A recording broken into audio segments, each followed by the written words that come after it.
All right, guys. So we have another upcoming movie we need to discuss. Until Dawn, what you're seeing on your screens, I was unsure if I was going to do a reaction to this, but I figure I'd go ahead and do a review of the trailer, just so that way I don't get no copyright issues. Because again, I've been down that road. I've talked to you guys about that. I don't want to take no chances. But the entirety of this movie that is a big adaptation from the video game, which again, I was excited. I was excited to see this movie because again I like Until Dawn. I love the game. It's a very intense game. Again, if you guys have never played this game, I really do highly recommend you play the game before you've seen the film, because this film, it does not look like it's anything like the game. There's a lot of adaptations from this game, from the movie to the game, that they got from the game to try to put into the movie. And from the game itself is where you have these group of friends that is a couple years prior, before the game takes place in the settings. And you have where these characters do a massive prank on this one girl, and she gets humiliated after being videoed by trying to get with some guy she likes from the group of friends, and she runs out into the wilderness, gets lost. Her sister tries to find her, and both sisters are missing.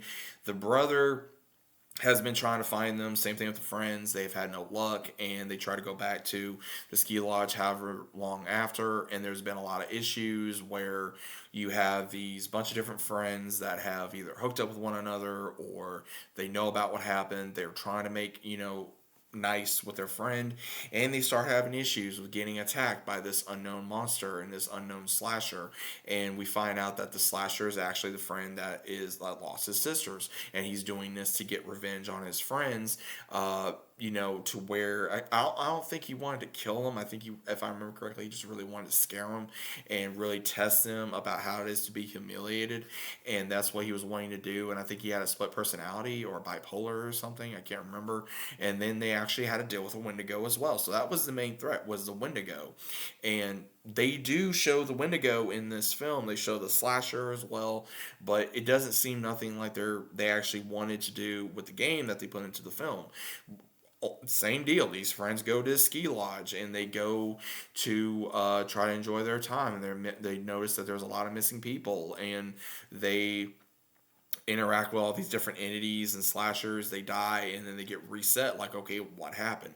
And they keep trying to figure out what's going on to them. And they have this sands of time, where the sand goes down, and they have this amount of time, I guess, before it gets reset. And I think they get like 13 tries or something like that, to where they're saying in the trailer you only get, like, no one's lasted beyond 13 days. So it makes me wonder exactly how much thought went into this movie, because if you're going to make an adaptation, make it a good adaptation of a film that's from a game. Don't do it to where it's like, oh, well, we're gonna not do every single thing. Just gonna take some things, we're gonna put it in here, and then not get any of the characters that we know from the game to actually be here. So it makes no sense to me of why you did not get the actors that voice these characters and looked like these characters to begin with. And same thing for getting either an actor to look like this character or resemblize this character.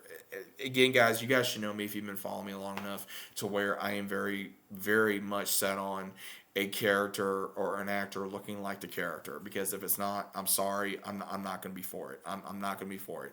I don't care about how good that actor is going to do. If that person, he or she, does not look like that character, then I'm already got speculation, because it's like, come on, really? Like, how hard is it to adapt something into a live action film or a live action TV show? It's not that hard. But I had a lot of hopes for this. I don't know how to feel about this right now. I'm still wanting to give it a chance, but we're going to see what happens. So, what do you guys think about this? Are you guys hyped for it? Are you guys skeptical about it? Or are you just not wanting to see it? Did you even know about it? What was your thoughts? Let me know about it down in the comments, and I'll see you on the next one.